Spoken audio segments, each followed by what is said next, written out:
guys. Hey guys. Hey. This is not your average podcast, trust me.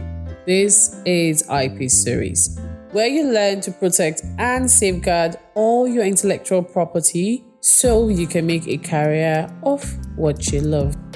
Join me, Rita and Richinda, as we discuss all things intellectual property from the world of fashion, film, media, entertainment, dispute resolution, and even technology. Welcome. Welcome to IP series, Miss Daphne. Please kindly introduce yourself, tell us what you do, where you're based. Thank you very much, Rita. My name is Daphne Ekpe, and I am an IP lawyer. I'm currently based in the United States, so my practice is dual between Nigeria and United States. I obtained my Bachelor's of Law degree from Nigeria, University of Ibadan, and I have a Master's of Law in IP and Technology from American University, Washington College of Law. I work with entrepreneurs, creatives, startups, and I specialize mostly in trademark and copyright protection. And my work covers emerging technologies as well as creative ventures. I have authored scholarly articles. I was recently honored with the top IP leader at the IP Gorilla Virtual Conference. I'm passionate about IP rights awareness, particularly in underrepresented communities, and I seek to continue to impact the field through thought leadership. I'm excited to be here. Thank you, Daphne, for that very inspiring profile. I was looking for the right word to say, but it's interesting. It's interesting to see the work that you've been doing, trying to create awareness on IP. So our conversation today is like a hot topic that is on everybody's lip. I'm going to ask you my first question. Now, in this era of the digital and creative economy, what would you say is like the primary purpose of copyright? Thank you. That's a good question. I mean, we are in the digital economy right now, and there's a lot of buzz with copyright and AI. I'll start by saying copyright is that form of IP that gives rights, exclusive rights or protection to creative works. And for the digital economy, I'll say the purpose of copyright is basically to create a balance. One is to reward the creators, for their originality, for their work, to also recognize them, and at the same time to encourage the spread of knowledge and open access, information. So that's really where it is in digital economy. But copyright is basically helping to create the balance, ensuring that both parties at both ends are adequately protected. So as copyright is divided, we have like the moral right and we have the economic right. So the moral right is basically recognizing or attributing, the ownership of the work, and then the economic comes from compensation. So copyright will ensure that their work is not, just freely used or reused without giving them adequate credit or attribution, at the same time compensation. So it's giving them legal backing, right? At the same time, it also helps the public on how to assess knowledge, how to assess these creative works at the same time. Fantastic. So based on this reduction when it comes to copyright, what would you now say is the term for using copyrighted material in a way that is legally permissible without the owner's permission? Because as you know, copyright or the use of any IP requires express consent, permission, or authorization. Yes, definitely. The term is known as fair use, or in some jurisdictions, it's called fair dealing. When I explained in the beginning, I said it seeks to strike a balance, and it's under that balance of how to promote open access or knowledge, right, that we have the concept of fair use and fair dealing. So this is a doctrine that allows people to use copyrighted content without asking for permission, but of course it's in limited circumstances. And that would include, for example, education, right? Or if you're education, research, news reporting, commentary or criticism. These are like, let's say, sections in which you can use the work, right? And you don't have to seek permission. I'll give an example. So most of the time when we work on research, you need to access information or whatever whatever data or knowledge is in the public domain. And oftentimes what you want to access or what you want to use is not in the public domain, it's covered by copyright. But in that instance, you could use it under the concept of fair use. But of course, there are certain rules to it, right? You should still reference or attribute the source of that copyright work. So basically, fair use will encourage creativity, public discourse. At the same time, still respect the creator's right, because you have to attribute. So even if you're not paying or getting like paying license or compensation for using their work, at least you're giving attributes, right? Which is why sometimes in academia, they will encourage you to reference or to cite, the source of your work. But I'll say this is sort of like a tricky area at the same time, because different laws in different jurisdictions tend to define fair use and fair dealing. But oftentimes we see that the law is really tested, because like in the United States, for example, we've had cases where it goes out to the Supreme Court and then you're beginning to question what exactly is fair use. Because sometimes you need to be careful at the same time if someone is just exploiting the work of the creative and doesn't fall under fair use. So again, when it comes to like interpreting or case by case basis, what really qualifies as fair use in certain cases where it's not very obvious, you might then need the court's interpretation. But generally, the term is fair use, and to an extent, particularly if you're working in the research or in education, you could use that information, but just attribute it to or give reference to the owner of the work, and you will be fine. There's something that you talked trying to reference the court as like highlighting the role that the court plays when it comes to setting these precedents that we really need to be abreast. But moving on from that, what would you now say are like the common concerns regarding the use of copyrighted material to train AI models? Oh, okay. Yes. Thank you for that. As I mentioned, one of the perks of the creative or digital economy has been the whole issue around artificial intelligence, or AI for short. Of course, the common concern will be infringement, because now the AI models, training the AI models, like you're feeding into this AI, what to feed out as output when it's being prompted, right, by end users. So to train the AI, you have to use certain models or certain works, right? But the problem now stems from the fact that creators' content are being used, to feed these AI models. And some of this content are not actually in the public domain. They have existing copyrights.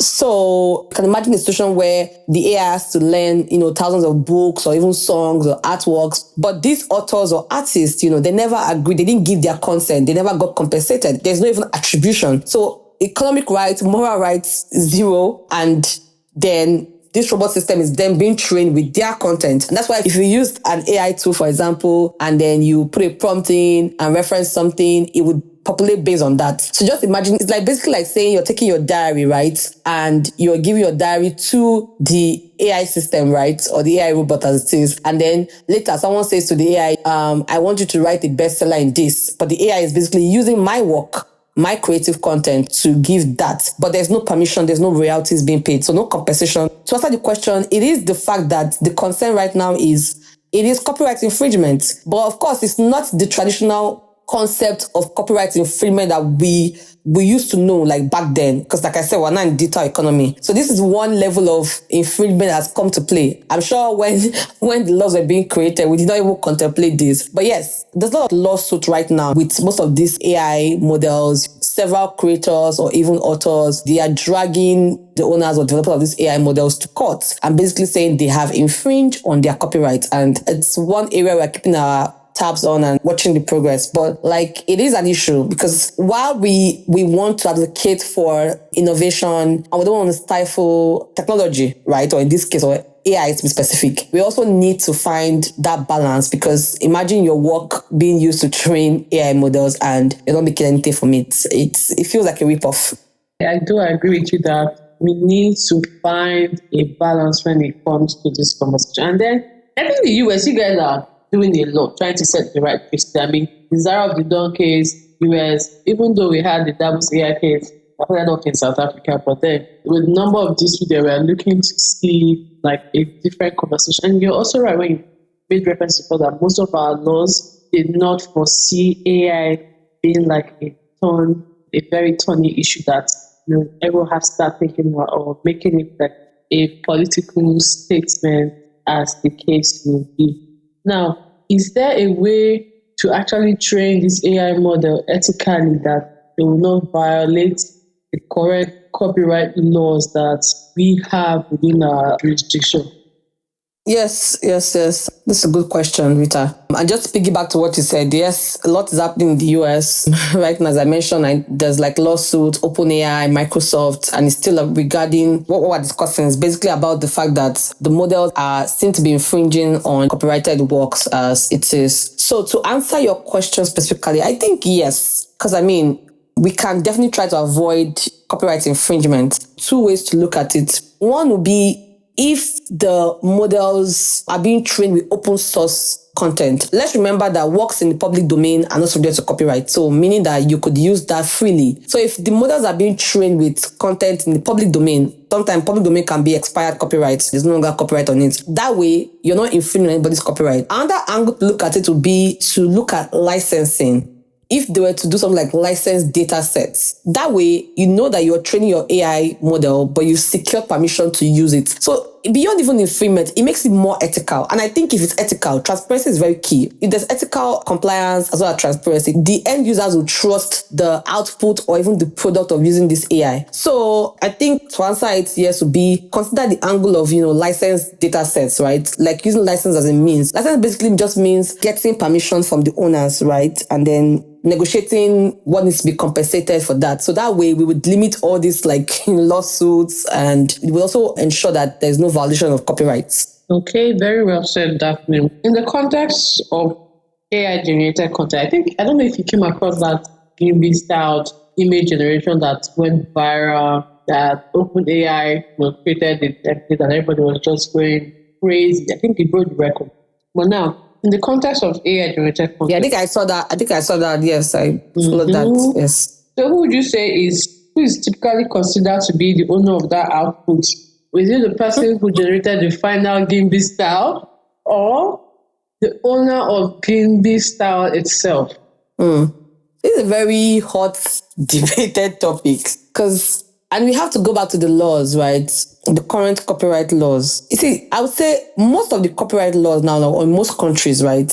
The laws contemplated human creative choices for a factor to grant copyright. I don't think there was that contemplation of AI or robotics in this case. So really, many jurisdictions are taking the position that if you use AI to generate painting, picture, poem, whatever it is, the fact that there's no significant human input, right, makes it, in the traditional sense of it, there's no copyright on that work.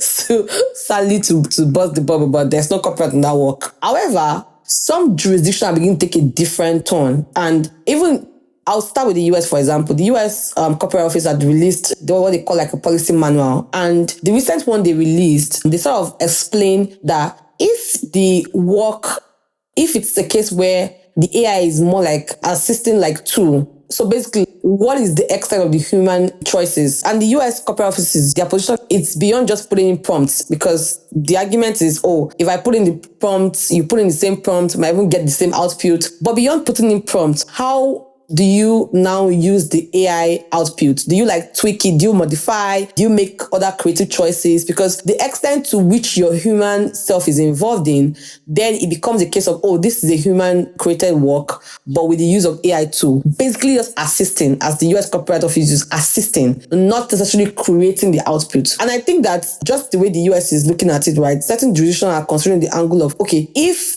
AI is basically not the one creating the output, but more like assisting, then if the human steps involved is a lot, to meet that certain modicum of originality, like we say in copyright, which is not so much, then you can say, indeed, the end user can claim right to copyright on the work. But how to define how much of human input is required, I think it's more like a case by case, because really, which is the thing right now, there's no one step or 2 steps to do right now. It's more like a case by case. And I also saw one approach in China, where they are looking at between, who gets the copyright? Should we reward the AI developer or should we reward the end user? And one of the decisions that they gave, one of the cases said basically you have to evaluate it on a case by case and then see how much of input comes from the end user.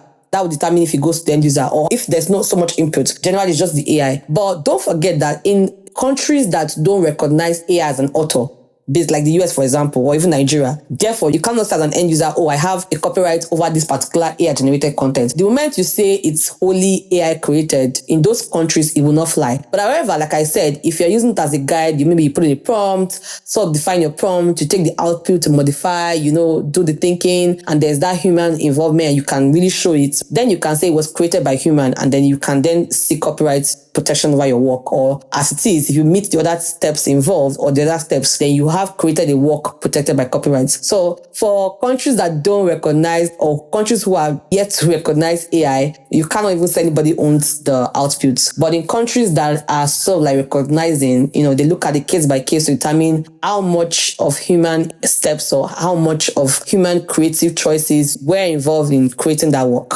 So basically, the law is still struggling to catch up with this gray zones. She said the law is still struggling. As Nigerians, when you hear the law, you know what you're thinking about, right? Well, yeah, I would say like the law is struggling, but I think they're trying to find a balance, just like how users and creators are also trying to find the right balance, what's right marriage as a case. Do you still think, based on your opinion now, that our existing copyright law, since you're based in the US, or you're a dual qualified lawyer, so from the Nigerian perspective and also from the US perspective, do you still think that our existing copyright law can be applied to AI generated content? That's a good question. So just to say, sometimes when we think of AI generated content, sometimes we take it like this. It sounds something different to some layers. I'm like, oh, it's a new area. But to be honest, right, if you break it down to what's AI generated content, as you know, we have different forms of copyrights. You have literary, you have the one for audiovisual, you have the one for recording, and different categories of work that can be protected by copyright. When you generate AI generated content, once it fits into this form, right, it sort of like now becomes under the work eligible for copyright. So to that extent, our copyright laws are valid because each of these content, take it or not, they can fit into one of these boxes. I mean, if I use AI to form a poem for me, that's literary work.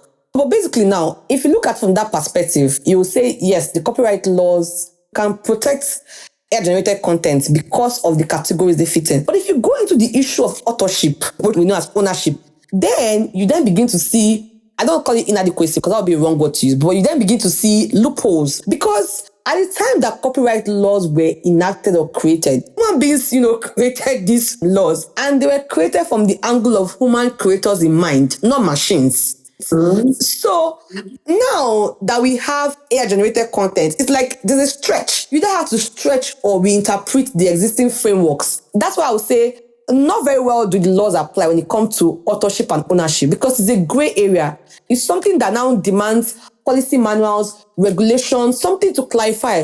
Like I said, the US Copyright Office, for example, have released, I'm sure, about 2 manuals on this issue alone. And they release based on, because when they release the manual, people give their feedback and they release a further one. And it's been a concern in recent time about, okay, really, I created this work, I used AI, I created this work, can I get copyright over it? And that's one issue that now, like I said, the law there might be some loopholes that the reality is that the current law cannot address it. And just to give you like particular context, right? If you look at the Nigerian Copyright Act, that's 2021, and then you look at the definition of author, you will see that you use person. Now, we know as lawyers, we could have natural person or juristic person. And if you look at that section 8 of that act, it's talking about the international convention, it's sort of now divided and mentioned something about individuals, that's natural person, and then mention body corporate, which you know as juristic person. So now, what category will you say AI fits into? Definitely not the person. And so it then comes down to how can you say you want to protect an AI-generated work? Because if the work was created by AI, then AI should be an author. Because some juristic scholars have argued that countries should recognize AI, as an author, which I don't even think can work. But if we're to give the right to the end users now, it's a question of, have you met the requirement of the copyright law? Because the laws were created to think of human beings. That's why there was a test of, is original expression, what creative choices did you make? And if you look at it, I don't know if AI can make those choices. So basically my point is, the laws were made to think from the perspective of individuals, from persons, not from machines. So yes, I won't say our laws are not adequate, but we just need like a stretch, we're interpreting, we need policy manuals, we need regulations. More finesse, you need to finesse a bit now. Exactly. Because right now there's no uniform standard, and that's the truth. Globally, different standard. And I always tell my clients, where is the work created, what country? Because different jurisdiction, different policy, and different approach. Yeah, but that's it. A pure case of Oyo, you're on your own. You do anyhow. I like the view of, looking at it from if it's a juristic person or a corporate person or an individual, whatever status that is. I think also that if we give this AI system a form of title or status, then that may solve this debate when it comes to ownership, who should be the author, who should actually own that work, right? But what would you now consider to be the key difference between traditional copyright laws and how they apply to AI generated? I mean, now it seems like we're having like digital IP and traditional IP. So we're now becoming, I think AI is becoming more African than they should. What do you think? I like your last line. But yes, so I think I may have mentioned at some point, but just to say it again. So one key difference would be the question of authorship. Because like I mentioned, in terms of works protected under copyright, there's no really issue. It's under the angle of authorship that defines. Because traditional copyright law assume a human author with intent and creativity. So I am Daphne, right? I'm in my room and I get ideas of, this nice music, lyrics. And then I start to pen it down, like pen my lyrics down. Well, if you look at it, it's my idea, right? So that connotes originality. It came from my thinking, my thought process, and it's in a fixed medium. So I've met the copyright requirements as it is. It's protected. Now, think of it from the AI perspective. There's now that issue of lack of originality, because truth of the matter is I can put in a prompt. What if I say, an example, I need you to create a song that centers on love and embraces nature, and I get an output. And what if you, Rita, where you are, just come up with that? And then we have the same output. So how then can we really test originality, which is actually an issue when it comes to AI-generated content and traditional copyright law? Because like I mentioned, some of these AI outputs are even using existing works, existing copyright work. And before you can say when you use an existing work, you have to transform it. There must be that transformation you have done to distill the original work from your own work. That's the idea of original expression. And that's the bedrock of copyright. Now we're not sure the models that the AI would use now. Probably like existing work that have copyright. So what if my output is already infringing somebody's rights? And how is it original enough? How is it creative? So that's the sort of like loophole that you see here. While in traditional copyright law, authorship is very settled because human author, intent, creativity, make your creative choices. I want to put this here. I want to arrange it this here. Because in the US, we use the word called arrangement a lot. How you arrange your work. If you are writing a movie, for example, which should come as the first plot, second plot, those things that you do, those choices that you make, that forms traditional copyright. But now, in the AI generated content, like I mentioned, it's now the idea of what is original, which is why I will still go back to my earlier opinion. Like I said, if you now use it more like an assisted tool instead of making it the creator, because if I get that output now, I could sit down and think, okay, this output, I look at it further and scrutinize. Okay, I want to add something that has a personal touch of Daphne. And I give it on that prompt. And I take the output again, I compare. I begin to arrange. I begin to modify. I begin to change things, take out things. Then now, that is me creating. So I think that's just the difference. The difference here is the issue of question of authorship and the lack of originality, or let me say originality argument in both worlds. Interesting again. It's like you came with fire and brimstone to my podcast. I want your listeners to be educated. Yeah, well, not just the listeners. We need owners of these AI systems and models to start rethinking their business strategy or their platform business model, whatever it is they're doing. Because, honestly, we really need to have that balance. You can't decide that you want to make money. How much is open AI worth now? A lot. It's a lot. You want to keep making that much money. Why are you trying to monopolize the whole thing? You're not even doing any work. You only just sit down and be trained. You just say, put, like you're doing photocopy, and you put it and then it scans and brings you. I know, right? About $300 billion. That's a lot of money. 300. Yeah, I'm seeing that on Google, so I won't say it's completely, but of course it will be like something around that range. Oh my God. Seriously, if you want to transform your IP knowledge from to aha, come and hang out with us on the IP series podcast. We're here to inspire, to educate, and entertain you on your journey to understanding how intangible asset works. So subscribe today and let's make IP the most interesting conversation. Else, we're gonna have a problem, guys. Please subscribe, okay? Hit that subscribe button and join the party.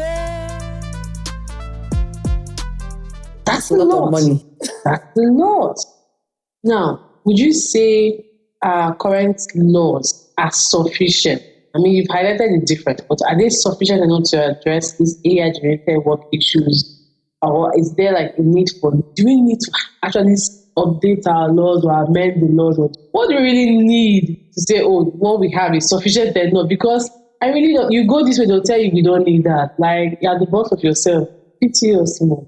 Eh? So, I completely understand. And like I said, we are facing issues that the law did not fit when the laws were being created. And when we learned how to, as lawyers, we're being trained how to interpret laws. There's that rule that says sometimes you have to wear the cap and think of the intent of the legislators, like those that made the law.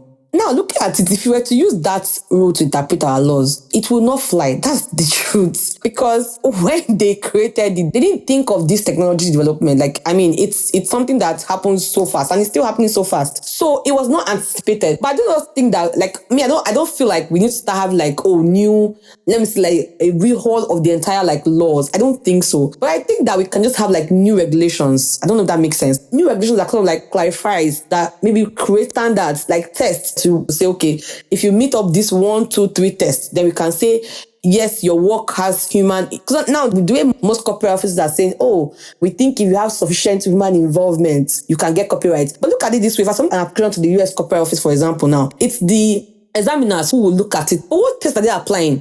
But if you have like laid out standards or tests to use, regulations are sort of like defined, that makes it clearer. It will help them to even know what are they looking at, what are the parameters to determine if this work has sufficient human intervention. Does that make sense? So I don't think we should just rely on, because if we leave the laws as it's were or as it is, we might be stifling innovation. At the same time, if we were to suddenly say, oh, let's pass a law that AI content work should get copyright, you might not protect the creators, because then again, you're saying they can use their work for free. And it might also even stifle creativity at the same time, like not making us to think as human beings. Do you get? So I feel like we just need sort of like regulations, like guidelines that will just address this issue of ownership, ethical training, particularly for these models, algorithm accountability. That way, we will have a balance between technology is progressing. You also have creators getting compensated. You also have innovation. And that's what really defines digital economy. I always tell people this thing. Digital economy does not mean that we are just in a different world. I think in digital economy, we can take traditional concepts, now infuse non-traditional concepts and make that balanced approach. That is the beauty of a digital economy, if you ask me. So you made so much emphasis on the beauty. And I think when you mentioned or talked about parameters, I think for now, what jurisdiction like US focus on transparency and being truthful here. So flowing from that, how do different jurisdictions like say the EU, US, UK, how do they handle copyright for AI generated output? If you can also tell us the Nigerian version too, it will help a lot. Well, I'll start with the US, which I think are more vast, because of the fact that the US corporate officers, they've been one trying to take like a proactive approach in this whole thing. So the US corporate office position is clear. They would only protect human-made works. And they have said, if you use AI more like the way you use let us say, a word processing tool, like just like a tool assist you, and it is purely made by human, that's when they will grant you copyright. However, they also have this thing where, like you mentioned, like, transparency. So in the US copyright, when you're making the application, you have the option to say, let us say I write a book, for example, and maybe the pictures in the book is just what I use AI to generate, but the writing is not AI. You can put there's a part to exclude and say in your copyright application, list the part that is AI generated. So what they will do is they will grant you protection and they will look at it. If there is a case of de minimis, like there's very little whatever, they could grant you copyright at the end of the day over the entire work. Like I said, because they feel like the human is already sufficient enough. But if they look at it and think that, oh, it's beyond that de minimis rule, right? And it's a lot, they will grant you copyright over the human part, the one made by you. So your copyright protection can be, for example, over the literary text in this case, and not the images in the whole. So it's not like the whole book, right? It will be like you have copyright over your literary text because the images in this instance would come from AI. But like I mentioned, so that's the approach in the US because they are very keen on transparency. So they also tell us in the application what part was made by AI. We'll look at it on a holistic approach and then we'll grant copyright over where we think there's sufficient human effort or creative choices. And that is still it. And I know for UK now, they are allowing copyright in AI generated works actually, but they are giving the right to the person that arrange the AI output. So they believe that, okay, if I put in the prompt and I get whatever I call from the AI, right? I mentioned arrangements. That's one thing that will grant copyright to her. If you arrange plot, you can say, write me a movie and AI produces, and then you sort of look at it and sift through and start saying this should be plot one, this should come after this one, this is sequence. That's what we call arrangement. Now, that's the UK approach. You look at if the human involved is making such arrangement, then they will grant you copyright because they feel like you've met that modicum of originality. Other countries are still trying to explore middle ground approaches. So let's take China, for example. Like I think I mentioned that in the beginning. China is looking at it from a twofold. One is granting copyright to the AI developer. That's a very unique approach. And that angle is also granting to the end user. So that's more like between who should they go to? This is the AI developer or the end user. And of course, they're granting copyright to AI work in China right now. But it's on a case by case, and they evaluate and look at it and see what are your prompts and how much came from the human involved. What are the choices that you made? If it's sufficient, then it goes to the human user. If not, the other way. And I think that generally, a lot of countries now, they are even creating regulations or laws on even AI alone, addressing AI technology, because they're trying to also address the issue of, like you mentioned, ethical responsibility and all of that. So yes, in Nigeria, I think Rita can even speak more than that than me, but I know in Nigeria, AI is not being recognized, and because of definitely, please don't set me up, yeah?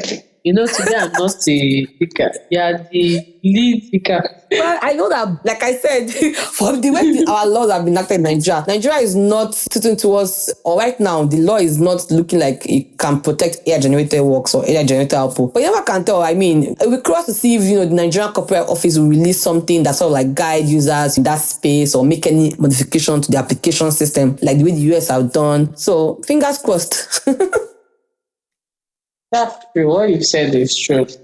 I think that having this guideline, from the Nigerian Copyright Office or the Nigerian Copyright Commission will go a long way to help us set the standard before we have foreign AI companies coming into Nigeria to say, oh, this is an untapped field. They're coming to give aid to the creative capacity building, and then before you know, they've transferred and trained data further. But there was an event I was privileged to be at last year at Harvard. And one of the presenters had a very interesting perspective, not related to AI, but just highlighting how philanthropic works or activities are used to steal or siphon IP works. Then there's those issue of cross-border data transfer, and the government is just sitting and smiling, oh, we're going. So in view of everything you said and this small contribution that I've stated, if it means anything, how can artists and copyright holders protect their intellectual property from unauthorized AI training? I'll say this is tough. And that was a deep sigh. That was a deep sigh. It's like, what you want to offload now is more than fire and brimstone. We bring the avatar to school. Just be thinking, and I'm like, it's tough right now because if you think about it, like many of AI models are being trained in the background with little disclosure. The bigger shots, they have higher chances of figuring it out and seeing infringement and going to court. But think about it, the average or small creators, not like I don't call small, but the creators who are not yet there, who are like trying to build and don't have like large portfolios, or even like, how would they really even know that their work has been used to train? Do you get what I mean? And that's why I mentioned that some jurisdictions are coming up with like AI regulations, because they want to ensure that we know so much about disclosure. Because right now, most of these models are being trained in the background and there's little disclosure. But however, thinking about it just in my own way is, Maybe, but that's for digital content. Sort of using like digital watermarking or fingerprinting. Basically having embedded markers in your content that can flag unauthorized use. I know that right now people are doing it like in digital space where you use like all these watermarking tools and then it's sort of like flagged down, like you would know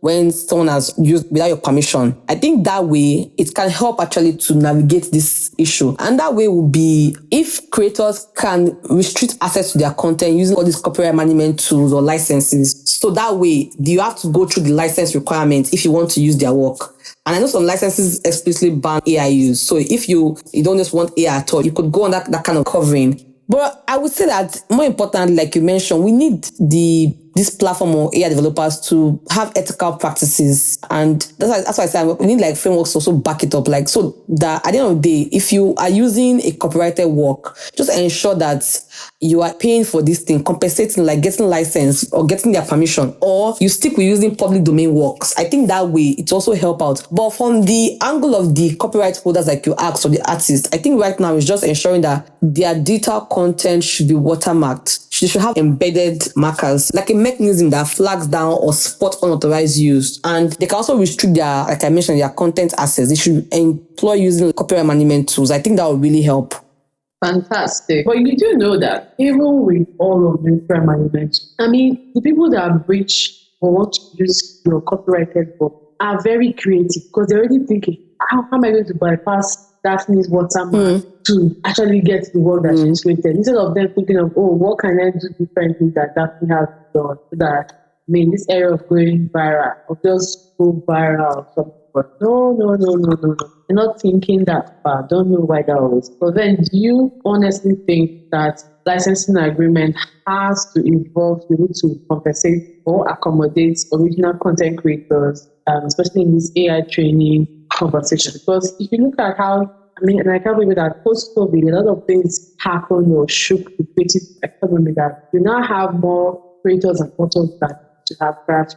And now your team will tell you, oh, use this AI tool to generate content for your niche, for your this, for your that. And everybody's in into it. I mean, it's not bad to this AI. But then, do you think that having a more advanced licensing agreement would help solve this dilution that we are seeing present? I'm thinking in my head of like collective licensing schemes. Like we have it in the music industry where you kind of like get paid royalties. Do you get what I mean? If something like that to be like replicated, I think if we can have that so that in a way where these AI developers now, they can use the copyright content for their AI training, right? But at the same time, the creators will get their own compensation because you know how to collect license, they track how it's being streamed and the rest, and that's how they get their royalties. If we had a system that is tracking how these creative works are being used, let's be honest, people want to be rewarded. If I know that you are using my work, like I said, although responsible use, because one thing with copyright, when you have copyright, is that you want to control how your work is being used. So if you have an agreement like licensing system where you are being paid, you use my work to train the AI, but I'm being compensated, I don't think it will be a problem. But that's where we have to think along the line of this collective licensing scheme. It's something I still want to do like more research on because I think I saw on a LinkedIn post, but I haven't just read about it. I think there's someone trying to come up with something like this, like a system to use to track and then propose like this licensing thing I'm mentioning. But I haven't done so much research into it. But I think if we had this collective licensing scheme, it will really help. And that way might be even for the creators to do like opt-in licensing, like voluntary license your work to the AI under negotiated terms. You control it. So when you do opt-in licensing, okay, I'm giving my work, but under your own terms, because that way you have a say. Then you control it, you know your compensation, you know how it's being used. Like I still maintain transparency and fair distribution. They are key to making this model work. That's why we even need regulation that will put these AI developers on their toes, like make them ethically responsible and be transparent. And if we have this sort of licensing system at the same time, it also encourage developers, instead of going the back way, trying to see how to use the back door, they could just open doing the opt-in licensing with these creators or even have the collective licensing scheme. And like, okay, we can freely use your work without having to go to court for infringement. At the same time, you also get your compensation. So it's a win-win approach for both sides. That's my 2 cents. That's my 2 cents, please. We don't have to go. Naira. Okay. So I think we're going to an area that I find really interesting. That you've highlighted that there are several pending cases in court at the moment regarding AI. So my question to you is, how can these on copyright and AI go, especially in the digital era? If I throw the baton to you now, Rita will say she's she's on the hosting side. But I wanted to say something. So, I mean, right now, a lot of these disputes, they end up in courts, and depending on the jurisdiction, some are slower than others, right? But generally, as we all know, litigation is expensive, it's slow, and that's why I would say ideally, we might need to use more of the ADR, that's alternative dispute resolution mechanism, to see how we can tailor it to the tech and copyright space and see how to use it to minimize the litigation, if that's the word I can use. So when I said I was going to throw the baton to you, I meant because I know Rita is an ADR expert at the same time, but but I don't want to put her on the hot seat today. Should I collect it? Let me stylishly collect it from you. No, I refuse. Yeah, I think, yeah. But honestly speaking, ADR, if you use ADR, it's faster. What if we even have just thinking, what if we have AI specific arbitration platforms that all they do is handle this kind of disputes? It will make it faster. But again, let's think about it this way. How can you prevent the dispute? If we have industry guidelines, we have clever laws, we have agreement, think about it. Can you really you can't prevent this. This is and human beings are like no. So it's unavoidable, Rita, and that's the truth. I mean, but you know how we say if there are no laws, there will be anarchy, right?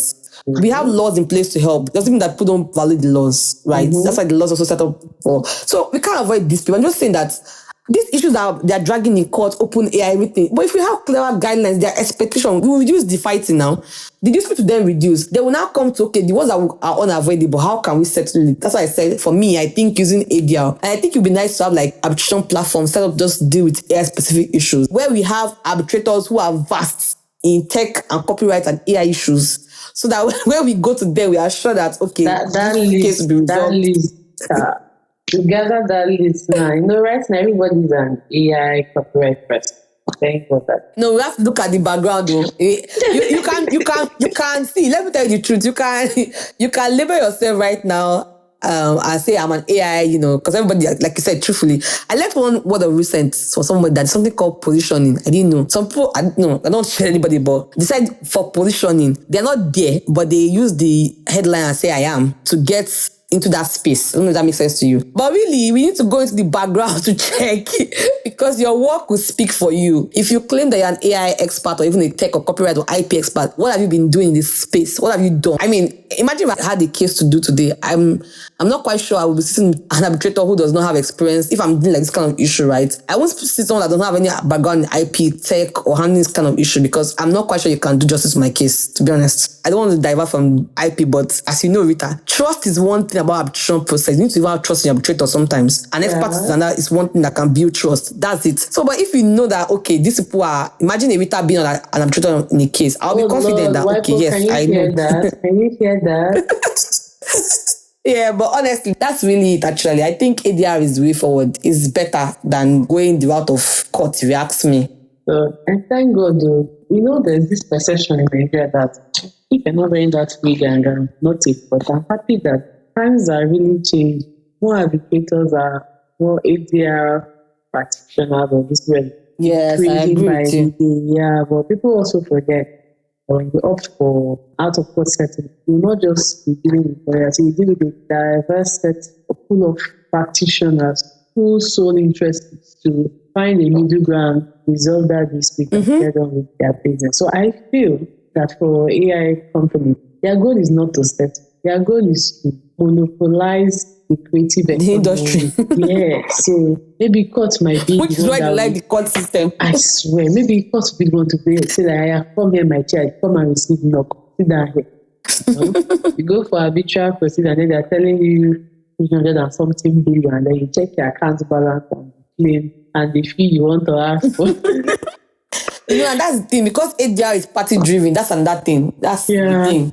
Yeah. Because now you need the consent or maybe an agreement has been signed, But imagine if we had in the terms of use for these AI tools, like terms of use, and imagine we have regulations that demand them, mandate them now to put ADR in their terms of use. Most terms of use have dispute resolution. It's just that I think from the American perspective, it's more of a mandatory. So there's no option for parties to say, we opt to arbitration. You're being coerced into opting to explore a mandatory arbitration procedure. But this is also where class action may be beneficial. It's a very Oh, true. interesting area. Very interesting area. See, It is actually. you're welcome. Come more to this side, that side. Yeah.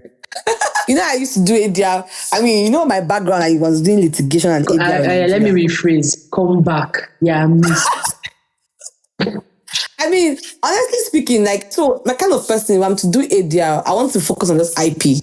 And that's why I said, when I was younger, I used to think like creatively, like, imagine I had like ADR platform, but just strictly for IP, like IP, imagine tech, AI issues. What do you think? I think it would be really.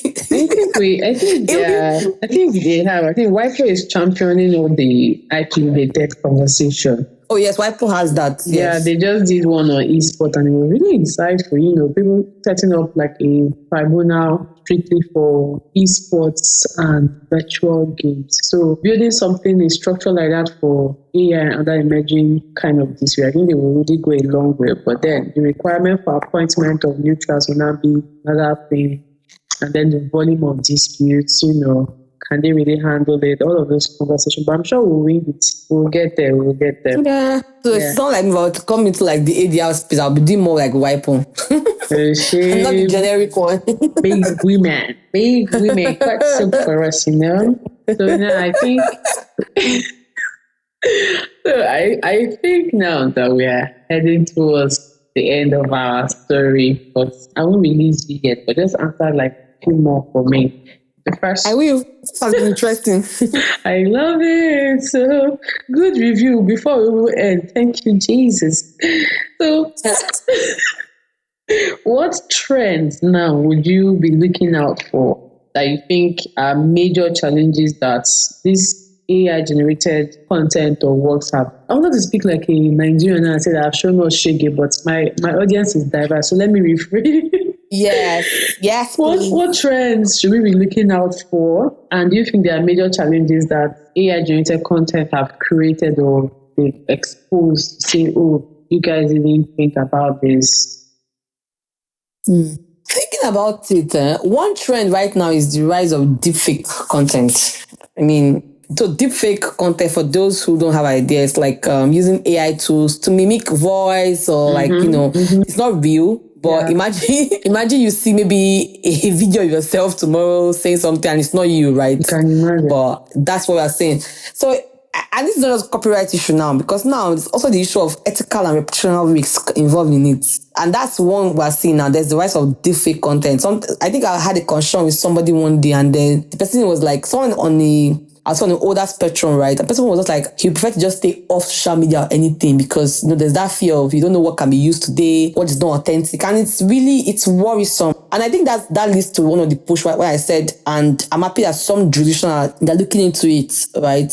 And seeing how they can sort of like navigate, because we need AI transparency. We need to know when the content is AI created content. We need to know it's AI. Do you get what I mean? We need to know what is AI and what is not AI. And now the big challenge is that the market is being flooded with AI made content, and there's the fear of it diluting the value of human creativity, because we don't want that. The bedrock of IP is to reward, if I don't want to reward, but at least it values creativity. The idea of IP promotes creativity. IP is just being done, okay, if we encourage you to be creative, and if you are creative, you can get this right, and this right can be valued from an economic point, money, or from a moral rights point. You get what I mean? So if we're not careful, that's why I say if we're not careful, if we don't find that balance and in the right way, because when we don't want to stifle innovation by shutting down AI, we also don't want to make the market saturated and then we kill human creativity, because that makes no sense at the end of the day. So yeah, and right now, as you can tell, we are seeing more litigation on artists and authors pushing on AI. So there's so much on AI misuse, AI infringement, deepfake content, and we're lawyers. What can really solve it is to have clearer guidelines or regulations that will just define this space. Let me call it unique space, because it's, like I said, it's a unique space, but just define it. But above all, I think even beyond any law, as end users, I implore everyone to be more responsible how they use AI. Be responsible. Do not violate ethical rules or because you are using AI. Don't misuse it. Use it responsibly. When you want to drink alcohol, they'll say drink responsibly. So please use the AI responsibly, because while we're still trying to figure out legal frameworks in this area, it boils on you and I now how we react to these issues. And when you do some things, think about it. What if you are the creator of this work? How will you feel? So yes. But let me not sound like a preacher now, Rita. So, but yeah, those are are the Ride major on, challenges we are pastor. seeing. Ride on, pastor. Ride on. Yeah, I do like the emphasis on responsibility in using AI. And I do agree with you. I think there's that fear, kind of like when the internet was, people started having more users online, and people were like, oh, you have to be careful so that your data doesn't get into the wrong hand. And even with all the awareness and publicity, people are still falling for it. So I do agree, you have to be responsible, even though it's the weekend and they're allowed to take a sleep, not a full glass, just a sleep. But yeah. Yes. So I think second to the last or third to the last time, what do you foresee to be the future of legal framework for AI generated content?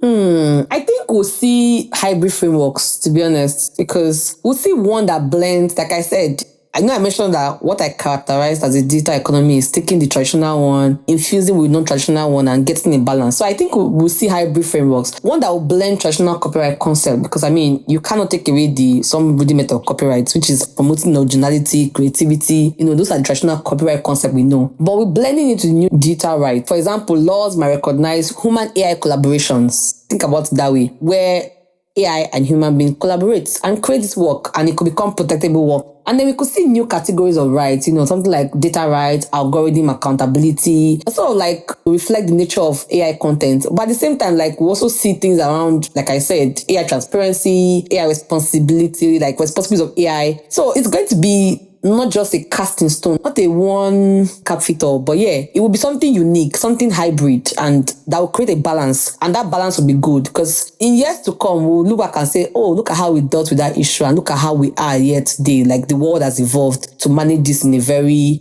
unique, and at the end of the day, we'll have innovation, we'll have AI, we'll have invention, we'll have creativity being rewarded. We have it all. Like I said, hybrid. Hybrid is what I see happening. And ultimately, the law has to evolve to not only protect creators, but also to guide responsible development of AI. So yes, that's it. Okay, Daphne, thank you so much for that insightful response. Thank you for spending your evening with us. Just before I let you go, and before you give us 5 stars, what are your final thoughts with regards to conversation? What we've played so far? What are your final, before you now tell us you had a great? This has been an enlightening conversation, even for me as an IP expert, because we never stop learning. And as digital economy is evolving, even for the practitioners or IP experts, we're also trying to sharpen ourselves more and also be able to help our clients, or even let me say generally businesses, entrepreneurs, creatives navigate this space. And so I'm really happy to have this conversation. When I tell people that my focus, my practice is on digital economy, right? IP in digital economy. And it stems from this kind of issues, AI, copyright.